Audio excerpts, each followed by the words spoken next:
3 দিনের সফরে মালয়েশিয়া পৌঁছেছেন প্রধান উপদেষ্টা ডক্টর মোহাম্মদ ইউনূস। এইখানে দেখুন আওয়ামী লীগ কর্মীরা দেশ খালি পেয়ে কি করতেছে, খুবই ভয়াবহ অবস্থা সারা দেশের মধ্যে চলতেছে। প্রধান উপদেষ্টার সফর নিয়ে আলোচনা করতে মালয়েশিয়া থেকে এই মুহূর্তে যুক্ত আছেন আমাদের সাথে শাহরিয়ার তারেক। তারেক, আপনার কাছে প্রথম যে প্রশ্ন সেটা হচ্ছে সফর নিয়ে আপনার কাছে কি কি তথ্য আছে? আর এদিকে আজ ডক্টর ইউনূস মালয়েশিয়া যাওয়াতে আওয়ামী লীগ বিশাল সুযোগ পেয়েছে সারা দেশে তুলপাড় পরিস্থিতি করে দেশ ফাঁকা পেয়ে। সমন্বয়করা বিপদে পড়ে, উপদেষ্টারাও তুপের মুখে। কি হবে এই বাংলাদেশে? ডক্টর মোহাম্মদ ইউনূস অনেক কিছুতেই তিনি ঝুকাঙ্গা নাকি সালাই স্টাইলে কিন্তু বাংলাদেশকে লিড করছেন এবং ডিলও করছেন, মাঝে মাঝে কৌশলেরও আশ্রয় নিচ্ছেন। কিন্তু প্রশ্ন হচ্ছে, অনেক আলটিমেটাম ছিল, আলোচনা ছিল, সমালোচনা ছিল, কিন্তু ইউনূস সরকার এই নাহিদদেরকে বলতে হবে দুটো জিনিস, 71কে মানতে হবে সরাসরি ভাবে, আর না হলে বলতে হবে 71 পাকিস্তান ভাঙার কারণে এই মুক্তিযোদ্ধাদেরকে ফাঁসি দেওয়া হলো, আমরা অ্যাকসেপ্ট করে নেব। যেটার দুইটার একটা তাদেরকে বলতে হবে। ইউনূস সাহেবকে আমি সেটাই বলবো, আপনি 32 নম্বর ভেঙে ফেলেছেন। যে কোনো মূল্যে শেখ হাসিনাকে দেশে ফেরাতে মরিয়া আওয়ামী লীগের নেতাকর্মীরা। দেশে অস্থিরতা তৈরি করে চট করে তাকে দেশে ঢোকানোর জন্য সাজানো হয়েছিল ছকও। সেজন্যই কনভেনশন হলে বেশ কৌশলে আয়োজন করা হয়েছিল প্রশিক্ষণ। 1 বছরে দেশের ইতিহাসে সবচেয়ে বেশি গণগ্রেপ্তার করেছে অধ্যাপক ইউনূসের সরকার। তারপরে বলছে পুলিশের মনোবল নেই, তাই ঠিক হচ্ছে না বাংলাদেশের আইন শৃঙ্খলা পরিস্থিতি। অধ্যাপক ইউনূসের শাসনামলের দুরবস্থা নিয়ে এমন মন্তব্য করেছেন। বিভিন্ন ইস্যুতে তোলপাড় বাংলাদেশ, সেটা আপনারা জানেন। এবার গণ আন্দোলনের ডাক দিলেন শেখ হাসিনা এবং অবশ্যই তার লক্ষ্য ইউনূস গভর্নমেন্ট মানে এই অবৈধ সরকার। হ্যাঁ, গণ আন্দোলনের ডাক দেয় শেখ হাসিনা, কারণ ডক্টর ইউনূস বর্তমানে মালয়েশিয়াতে রয়েছেন এবং দেশটা ফাঁকা পেয়ে আওয়ামী লীগ কর্মীরা বিশাল অনেক ঘটনা ঘটাচ্ছে। দর্শক শ্রোতা, আপনারা জানেন ডক্টর ইউনূস 3 দিনের সফরে মালয়েশিয়া যান আজ দুপুরে এবং তিনি মালয়েশিয়া গিয়ে অনেক বৈঠক করেন, সেইখানেও অনেক ঘটনা ঘটেছে। আপনারা সম্পূর্ণ ভিডিও দেখলে স্পষ্ট বুঝতে পারবেন ইতিমধ্যে বাংলাদেশের মধ্যে কি হচ্ছে। আপনারা তো এটা রীতিমতোই দেখতে পারেন যে দেশের মধ্যে আন্দোলন তাণ্ডব প্রতিনিয়ত হচ্ছে। গত কিছুদিন ধরে দেখেছেন ঢাকার রাজপথে, সচিবালয়ে অনেকখানি অনেক কিছু হয়েছে। সবকিছু দেখতে পারবেন এই একটি ভিডিওতে। আজকে আওয়ামী লীগ কর্মীরা কি করতেছে আপনারা সম্পূর্ণ ভিডিও দেখবেন। দেশের সকল আপডেট এই একটি ভিডিওতে ধারাবাহিকলি দেখতে পারবেন। আসুন আপনার কথা বাড়াচ্ছি না, আমরা সরাসরি ভিডিওর মূল আলোচনায় চলে যাচ্ছি। বিভিন্ন ইস্যুতে তোলপাড় বাংলাদেশ, সেটা আপনারা জানেন। এবার গণ আন্দোলনের ডাক দিলেন শেখ হাসিনা এবং অবশ্যই তার লক্ষ্য ইউনূস গভর্নমেন্ট মানে এই অবৈধ সরকার। 21 দফা তিনি দাবি জানিয়েছেন। তার মধ্যে খুব উল্লেখযোগ্য, তিনি মানুষের কাছে আহ্বান জানিয়েছেন যে নির্বাচিত যে সরকার বাংলাদেশের, সেই নির্বাচিত সরকারকে অবৈধভাবে সরিয়ে একটি অবৈধ সরকার যেভাবে দেশের দখল নিয়েছে অবিলম্বে তা উৎখাত করতে হবে। কানাঘুষো শোনা যাচ্ছে বাংলাদেশে যে কোনো সময় সেনাবাহিনী তাদের হাতে ক্ষমতা নিয়ে নিতে পারে। অন্যদিকে যাদেরকে টোকাই বলা হয়, মানে এই ছাত্র সমন্বয়ক ষড়যন্ত্রকারী, তারা গা ঢাকা দিয়েছে এবং তাদের কথা কেউ শুনছেন না এবং কেউ তাদের আর পাত্তা দিচ্ছেন না। বুঝেই গেছেন সাধারণ মানুষ যে একটি চক্রান্তে ফাঁসিয়ে সাধারণ মানুষকে বোকা বানানো হয়েছিল আজ থেকে 1 বছর আগে। তাই তারাও মনে প্রাণে এখন চাইছেন যে শেখ হাসিনা সরকার বারবার দরকার। রবিবার এক্স হ্যান্ডেলে মুজিব তনয়া শেখ হাসিনা 21 দফা দাবি জানিয়েছেন। সেই 21 দফা দাবি কি কি আপনাদের সামনে তুলে ধরবো। তার আগে বলে রাখি, কয়েকদিন আগে এই টোকাইরা একটি জনসভার আহ্বান জানিয়েছিল, ডাক দিয়েছিল শহীদ মিনারে। সেখানে জনসভা বা পথসভা বলাটা ভুল, সেখানে একটি পরিবারের ঝামেলা হলে কয়েকজন রাস্তার লোক এসে যেরকম ঝামেলা দেখে সেই রকমই একটি জমায়েত হয়েছিল। আর তারপর থেকে তাদের একেবারে মেরুদণ্ড ভেঙে গেছে। আর তারা এখন নিজেদেরকে বাঁচানোর লক্ষ্যে যে যেখানে পারছে দৌড়াচ্ছে। অন্যদিকে আরও শোনা যাচ্ছে যে মোহাম্মদ ইউনূস যে কোনো সময় দেশ ছেড়ে চলে যেতে পারেন, সেনাবাহিনী ক্ষমতা নিতে পারেন, এরকম অনেক কথাই শোনা যাচ্ছে। 24খানা দফা বা জুলাই সনদ যাই বলুন না কেন, সেসব জারি করেছিল টোকাইরা এবং সেগুলোকে খুব একটা কেউ পাত্তা দেয়নি, অর্ধেক জিনিস বুঝতেই পারেনি। এছাড়া তাদের বিরুদ্ধে পুলিশ হত্যার কিন্তু মামলাও শুরু হবে আওয়ামী লীগ ফিরলে, এবং আওয়ামী লীগ ফিরবে, আওয়ামী লীগ ফিরবে। আওয়ামী লীগ ফেরা এখন শুধুমাত্র সময়ের অপেক্ষা। আপনারা জানেন শেখ হাসিনার সঙ্গে কিন্তু রাশিয়ার প্রেসিডেন্ট ভ্লাদিমির পুতিনের কথা হয়েছে, প্রতিনিয়ত কথা হচ্ছে ভারতের, আর তিনি তো রয়েছেনই ভারতে। অনেকগুলো দেশের মিলিত প্রচেষ্টায় এবার ইউনূস গভর্নমেন্টকে উৎখাত করে শেখ হাসিনাকে তার গদিতে বসানোই লক্ষ্য এখনও রাশিয়া এবং অবশ্যই ভারতের, আর তার সাথে বাংলাদেশের সাধারণ মানুষেরও। তারা জানে তারা যে ভুল করেছে এই ভুলের প্রায়শ্চিত্ত তারা আগামী 10 বছর ধরে করতে থাকবে, কারণ বাংলাদেশকে এত পিছিয়ে নিয়ে গেছে এই সমন্বয়করা এবং তাদের সর্দার মোহাম্মদ ইউনূস। তাই সাধারণ মানুষরা এখন চাইছেন যেভাবে হোক এদেরকে তাড়াতে। অন্যদিকে নির্বাচন কমিশন মানে বাংলাদেশের নির্বাচন কমিশনকে কিন্তু ভোট অ্যারেঞ্জ করার আদেশ জারি করেছে মোহাম্মদ ইউনূস, কিন্তু সেটা ফেব্রুয়ারির আগে নয়, রমজানের আগে সেটি করা হবে এরকমটা শোনা যাচ্ছে। কিন্তু সেনাবাহিনী আলটিমেটাম বেঁধে দিয়েছিল ডিসেম্বরের মধ্যে ভোট করতে হবে। সেনাবাহিনীর কথাও শুনছে না এরা, তাই সেনাবাহিনী যে কোনো সময় তাদের হাতে কিন্তু নিতে পারে ক্ষমতা। এছাড়া আরও একটা খবর আপনাদের দিয়ে দিই, এই যে 21খানা দাবি বা দফা শেখ হাসিনা জানিয়েছেন, সেগুলো নিয়ে আলোচনা করব। তবে এই যে আলোচনা সেটা একটু অন্যরকম। তারপর ইউনূস সরকার যেভাবে অসাংবিধানিকভাবে এবং সুপ্রিম কোর্টের রায়কে অবজ্ঞা করে ক্ষমতার অপব্যবহার করে নানা রকম ধ্বংসাত্মক কাজকর্ম করেছে, তার তদন্ত এবং শাস্তি। ওবায়দুল হাসান ও এনায়েতুর রহিমের বাড়িতে যে হামলার ঘটনা হয়েছিল, সেই দোষীদের শাস্তি দাবি করেছেন শেখ হাসিনা। 3, প্রাক্তন প্রধানমন্ত্রীর বিরুদ্ধে প্রচুর ভুয়ো মামলা দায়ের করা হয়েছে মানে শেখ হাসিনার নামে, অবিলম্বে সেই সমস্ত মামলা প্রত্যাহারের দাবি জানিয়েছেন তিনি। 4, পাশাপাশি তার ছেলে এবং বঙ্গবন্ধুর পরিবারের আরও সদস্যদের বিরুদ্ধে যে মামলা হয়েছে তাও প্রত্যাহার করা উচিত বলে দাবি জানিয়েছেন শেখ হাসিনা। 5, গত বছর আগস্টে ইউনূস সরকার ক্ষমতায় আসার পর অনৈতিকভাবে গ্রেপ্তার করা হয়েছে আওয়ামী লীগের বহু নেতাকর্মী, সমর্থক এবং প্রতিবাদীদের।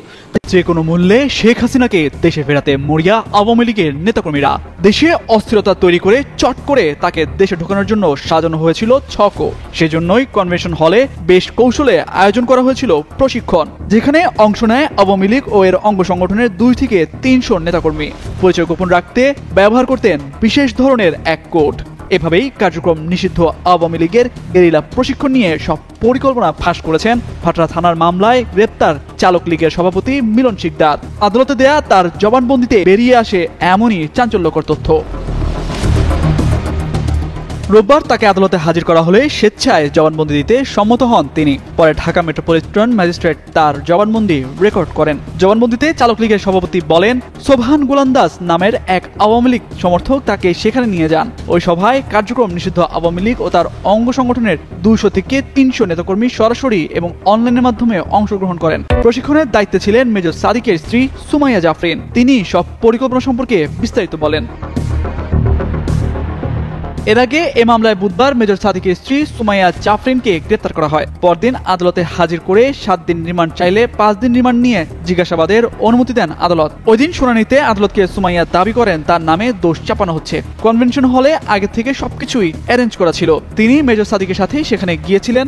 ওখানে কি ধরনের কাজ হচ্ছিল সে সম্পর্কে তার কিছুই জানা ছিল না বলেও দাবি করেন তিনি। এদিকে পুলিশের একটি সূত্র জানায়, রাষ্ট্রবিরোধী ষড়যন্ত্রের ঘটনায় কার কি ধরনের ভূমিকা ছিল আরও কারা জড়িত তা খতিয়ে দেখা হচ্ছে। সুমাইয়া ও তার স্বামী মেজর সাদিকুল হক পূর্বাঞ্চলের সি শেল নামক রিসর্টের কাটাবন রেস্টুরেন্টে এবং মিরপুর DOHS এ একাধিকবার রাষ্ট্রবিরোধী গোপন বৈঠকের আয়োজন করেন। এছাড়া উত্তরায় 12 নম্বর সেক্টর আঞ্চলিক পাসপোর্ট অফিসের বিপরীতে প্রিয়াঙ্কা সিটির 2 নম্বর গেট সংলগ্ন সুমাইয়ার একটি ফ্ল্যাটে একাধিকবার গোপন বৈঠক হয়েছে। ডক্টর মোহাম্মদ ইউনূস অনেক কিছুতেই তিনি ঝুঁকাঙ্গা নাকি সালাই স্টাইলে কিন্তু বাংলাদেশকে লিড করছেন এবং ডিলও করছেন, মাঝে মাঝে কৌশলেরও আশ্রয় নিচ্ছেন। কিন্তু প্রশ্ন হচ্ছে, অনেক আলটিমেটাম ছিল, আলোচনা ছিল, সমালোচনা ছিল, কিন্তু নির্বাচন ঘোষণা করার পরে যে আলোচনা সামনে আসছে, এখন নতুন করে আবার সারা বাংলাদেশে তোলপাড় হয় কিনা। গেল কয়েক মাস আগে আপনাদের খেয়াল থাকার কথা, চট্টগ্রাম বন্দরকে বিদেশিদের হাতে দেওয়া হবে, এরকম একটা ইস্যু ছিল। এটার অপারেটিং সিস্টেম, এই ইস্যু নিয়ে পুরো বাংলাদেশ গরম ছিল। প্রত্যেকটা রাজনৈতিক দল তারা তাদের প্রত্যেকের জায়গা থেকে নিয়ে প্রতিবাদ করেছিল, কিন্তু কাউকে পাত্তা দেন নাই ডক্টর ইউনূস। দেশের স্বার্থে তিনি মনে করছেন তার এই সিদ্ধান্ত যৌক্তিক। অবশেষে সেই ঐতিহাসিক সিদ্ধান্ত তিনি নিয়েই নিলেন। বাংলাদেশ বিনিয়োগ উন্নয়ন কর্তৃপক্ষের নির্বাহী চেয়ারম্যান ডক্টর ইউনূসের একটা বেস্ট রিক্রুটমেন্ট ছিল চৌধুরী আশিক মাহমুদ বিন হারুন, অনেক লম্বা নাম, যাই হোক। আগামী ডিসেম্বরের মধ্যে চট্টগ্রাম বন্দরের নিউ মোরিং কন্টেইনার টার্মিনাল সহ 3টি টার্মিনাল বিদেশি অপারেটরদের কাছে হস্তান্তর করা হবে। এই তথ্য মাত্র গতকালকে চট্টগ্রাম বন্দর থেকে আমরা জানলাম। সাংবাদিকদের সাথে মত বিনিময়কালে তিনি এই চাঞ্চল্যকর তথ্য সামনে এনেছেন। তিনি বন্দরের 4 নম্বর ফটকে এজেন্ট ডেস্ক উদ্বোধন করেন। এরপর সিপিআর ফটকে ভেহিকল এবং কন্টেইনার ডিজিটাল ডাটা এক্সচেঞ্জ যে সিস্টেম সেটার উদ্বোধন করেন। সেখানে আশিক বলছেন যে আন্তর্জাতিক টেন্ডারের প্রক্রিয়া চলছে, আর সরকারের ইচ্ছা চলতি বছরের শেষ নাগাদ মানে ডিসেম্বরের মধ্যেই চট্টগ্রাম বন্দরের এনসিটি, লালদিয়া এবং বে টার্মিনালকে প্রথম অপারেটরকে দিয়ে যাওয়া। 31 ডিসেম্বরের মধ্যে আমরা টার্মিনালগুলোকে প্রথম অপারেটরের কাছে হস্তান্তর করব। তো তিনি বলছেন যে আমরা সবসময় বলে আসছি চট্টগ্রাম বন্দরকে গ্লোবাল র্যাঙ্কিং এর শীর্ষ স্থানে রাখতে হবে, এজন্য সেরা অপারেটরদেরকে নিয়ে আসা জরুরি।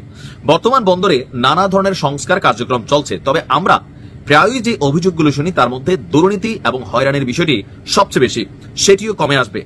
আমরা দেখতে চাই 2030 সালের মধ্যে দেশের বন্দরের ক্যাপাসিটি 4 থেকে 5 গুণ বেড়ে গেছে। যেহেতু আগামী ফেব্রুয়ারিতে নির্বাচন, সুতরাং সরকারের হাতে আসলে কিন্তু সময় নাই। অন্তর্বর্তী সরকারের মেয়াদে কয়েকটি গুরুত্বপূর্ণ পদক্ষেপ নেওয়া হবে জানিয়ে তিনি বলছেন, বন্দরের চলমান প্রকল্পগুলো দ্রুত শেষ করার চেষ্টা করছি। আমাদের লক্ষ্য আগামী ডিসেম্বরের মধ্যেই বড় বন্দরগুলোতে উল্লেখযোগ্য উন্নয়ন নিশ্চিত করা। এজন্য কিছু চুক্তি স্বাক্ষর করে আমরা সরকার থেকে বিদায় হতে চাই। চট্টগ্রাম বন্দরে নিয়োগ পাওয়া বিদেশি অপারেটর RSGTর অভিজ্ঞতা মোটেও সুখকর নয়। তারা এখানে এসেছে, পাশাপাশি একটা প্রশ্ন ছিল, তো তিনি যেটা বললেন যে যদিও ডিপি ওয়ার্ল্ড বা এপিএম এর মতন 60-70টি দেশে কাজ করার অভিজ্ঞতা তাদের নেই, তবুও বেশ কয়েকটি দেশে অপারেটর করার অভিজ্ঞতা রয়েছে, কিন্তু বাংলাদেশে এসে তারা নানান জটিলতার মুখে পড়েছে। সামগ্রিকভাবে অভিজ্ঞতাটি খারাপ হয়েছে।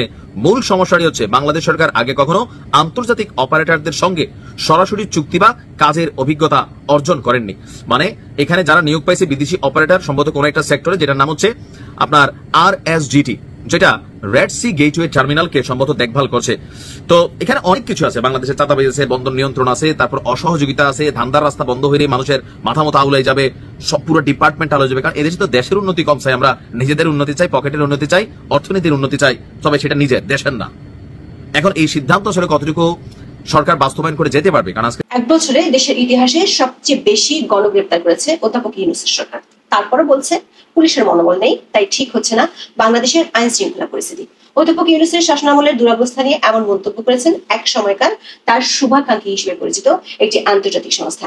তাদের সাথে তাল মিলিয়ে আন্তর্জাতিক মিডিয়াগুলো বলছে 1 বছরের ব্যবধানে বাংলাদেশের মানুষের স্বপ্নগুলো ফিকে হয়ে যেতে শুরু করেছে।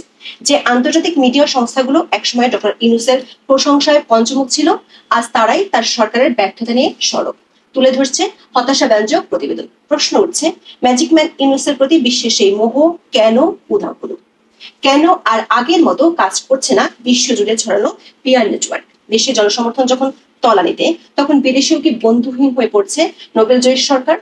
বিস্তারিত জানতে চলুন বিশ্লেষণ। আকাশচুম্বী স্বপ্নপূরণের আশা দেখিয়ে 2024 সালের 5 আগস্ট অন্তর্বর্তী সরকারের প্রধান হিসেবে শপথ নেন ডক্টর মোহাম্মদ ইউনূস। তবে 1 বছর পার না হতেই আশার গুড় বালিতে ছেয়ে গেছে। শুধু দেশ নয়, বিদেশেও প্রশ্ন উঠছে অন্তর্বর্তী সরকারের সীমাহীন ব্যর্থতা নিয়ে। এক সময় সরকারের ঘনিষ্ঠরাই বিদেশি মিডিয়ার কাছে খোলাখুলি তুলে ধরছেন নিজেদের হতাশা। ডক্টর ইউনূসের সরকার নিয়ে উচ্ছ্বাস দেখানো আন্তর্জাতিক সংবাদ মাধ্যমে এখন বাজছে উল্টো সুর। সরকারের 1 বছর পূর্তি নিয়ে বিবিসি ওয়ার্ল্ডে একটি বিশ্লেষণ ছাপা হয়েছে, যার নাম দিয়েছে jubilant scenes but bumpy roads ahead in post Hasina Bangladesh, যার অর্থ হলো উল্লাস মুখর দৃশ্য, তবে হাসিনা পরবর্তী বাংলাদেশের সামনে পথ কণ্ঠাকীর্ণ। এই প্রতিবেদনের পরতে রয়েছে গত 1 বছরে সরকারের ব্যর্থতার খতিয়ান। এমনকি সরকারের এক সময়কার ঘনিষ্ঠরাও অভিযোগ করছেন পরিস্থিতির উন্নতি হওয়ার বদলে আরো খারাপ হচ্ছে। প্রতিবেদনের শুরুতে একটি ছবি দিয়ে বলা হয়েছে, গত 12 মাসের চিত্র এই উল্লাসমুখর দৃশ্যের সঙ্গে পুরোপুরি মানানসই নয়। বিবিসির প্রতিবেদনে বলা হয়, শেখ হাসিনা সরকারের পতন ও নতুন ভবিষ্যতের প্রতিশ্রুতির বার্ষিকী উদযাপন করতে এই সপ্তাহে হাজারো মানুষ ঢাকার কেন্দ্রস্থলে জড়ো হয়েছিল। মুষলধারে বৃষ্টির মধ্যে অন্তর্বর্তী সরকার প্রধান মোহাম্মদ ইউনূস, বিভিন্ন রাজনৈতিক দলের নেতা এবং কর্মীরা নতুন বাংলাদেশ গড়ার পরিকল্পনা ঘোষণা করেন। কেউ একে দ্বিতীয় স্বাধীনতা হিসেবে আখ্যা দিচ্ছেন। তবে গত 12 মাসের চিত্র এই উল্লাসমুখর দৃশ্যের সঙ্গে পুরোপুরি মানানসই নয়। মানবাধিকার সংস্থাগুলো বলছে, এই সময় গণপিটুনিতে হত্যা, মব, সন্ত্রাস, প্রতিশোধমূলক হামলা ও ধর্মীয় চরমপন্থার পুনরুত্থান ঘটেছে। এটি গণতন্ত্রের পথে যাত্রা বাধাগ্রস্ত করতে পারে। দর্শক, বিবিসির মতো আল জাজিরাও সম্প্রতি ইউনূস সরকারের ব্যর্থতার খতিয়ান তুলে ধরে বিশাল প্রতিবেদন করেছে। শেখ হাসিনার পতনের বর্ষপূর্তিতে আশা ও অচল অবস্থার সন্ধিক্ষণে বাংলাদেশ শিরোনামের প্রতিবেদনে বলা হয়, বিক্ষোভকারীরা চেয়েছিলেন সত্যিকারের পরিবর্তন, অথচ রাজনৈতিক দলগুলো ক্ষমতার জন্য প্রতিযোগিতায় জড়িয়ে পড়ায় এবং সংস্কার অঙ্গীকার টলমল হয়ে পড়ায় তৈরি হয়েছে অস্থিতিশীলতার আশঙ্কা। দর্শক, আল জাজিরা এবং বিবিসি ওয়ার্ল্ডে কিছুদিন আগেও আওয়ামী লীগ সরকারের বিরুদ্ধে অভিযোগ ধারাবাহিকভাবে প্রচারিত হতে দেখা গেছে। ইউনূস সরকারের প্রতি তাদের প্রাণ খোলা সমর্থনের বিষয়টিও ছিল স্পষ্ট। তবে বছর পেরোতে অন্তর্বর্তী সরকার নিয়ে চরম হতাশা দেখা যাচ্ছে তাদের প্রতিবেদনে। আন্তর্জাতিক এসব সংবাদ মাধ্যমের পাশাপাশি প্রভাবশালী বিভিন্ন প্ল্যাটফর্ম হয়ে উঠছে সমালোচনা মুখর। আন্তর্জাতিক সংবাদ মাধ্যমগুলোর সাথে আন্তর্জাতিক সংস্থাগুলোর পক্ষ থেকেও চাপ বাড়ছে অধ্যাপক ইউনূস সরকারের উপর। যুক্তরাষ্ট্রভিত্তিক আন্তর্জাতিক কৌশল ও নীতি নির্ধারণী একটি প্ল্যাটফর্মের নাম আটলান্টা কাউন্সিল। যুক্তরাষ্ট্রের অন্যতম শক্তিশালী এই সংস্থাটি গত 4 আগস্ট তাদের ওয়েবসাইটে বাংলাদেশ নিয়ে একটি নিবন্ধ প্রকাশ করে। শিরোনাম ছিল সংকটময় মোড়ে বাংলাদেশের বিপ্লব, উন্মুক্ত নির্বাচনের সামনে এগোনোর সেরা পথ। নিবন্ধে অধ্যাপক ইউনূসের প্রতি সতর্ক বার্তা দেওয়া হয়েছে। নিবন্ধে বলা হয়েছে বাংলাদেশের বিপ্লব হাতের মুয়া হয়ে গেছে। এতে সতর্ক করে বলা হয়েছে জঙ্গি বেপরোয়া হয়ে উঠেছে, সংখ্যালঘুরা নির্যাতিত, রাজনৈতিক প্রতিদ্বন্দ্বীরা নিশানায় পরিণত। দর্শক আপনারা তো দেখলেন এখানে কি কথা হচ্ছে। অনেকেই কিন্তু অনেক কথা বলতেছে, অনেকে আলোচনা করতেছে, অনেকে সমালোচনা করতেছে দেশের বিভিন্ন অবস্থা এবং পরিস্থিতি নিয়ে সবাই সবার মন্তব্য প্রকাশ করতেছে। বিশেষ করে এখানে তাদের মন্তব্যগুলো দেখে আমরা অনেক কিছু বুঝতে পারি। আওয়ামী লীগের বিভিন্ন পরিকল্পনা বা দেশের বিভিন্ন অবস্থা এগুলো নিয়ে কিন্তু সবাই দর্শক শ্রোতা সবার মনের কথা প্রকাশ করতেছে। দর্শক শ্রোতা এই বিষয়গুলোর সাথে আপনারা একমত পোষণ করেন নাকি দ্বিমত পোষণ করেন, অবশ্যই আপনারা আপনাদের মতামত কমেন্ট বক্সে লিখে যাবেন। আর হ্যাঁ, তখন আপনাদেরকে আমরা যা কিছু দেখিয়েছি সব কিছু আমরা সোশ্যাল মিডিয়া থেকে সংগ্রহ করেছি। এখানে আমাদের নিজস্ব কোনো মন্তব্য নেই বা নিজস্ব কোনো সিদ্ধান্ত নেই। সর্বশেষ আপনাদের কাছে আমাদেরকে রিকোয়েস্ট থাকবে, আপনারা আমাদের চ্যানেলে নতুন দর্শক হয়ে থাকলে চ্যানেলটি সাবস্ক্রাইব করবেন এবং পাশে থাকা বেল বাটনটি বাজাবেন যাতে করে নেক্সট ভিডিওটা সবার আগে আপনাদের কাছে পৌঁছায়। ধন্যবাদ।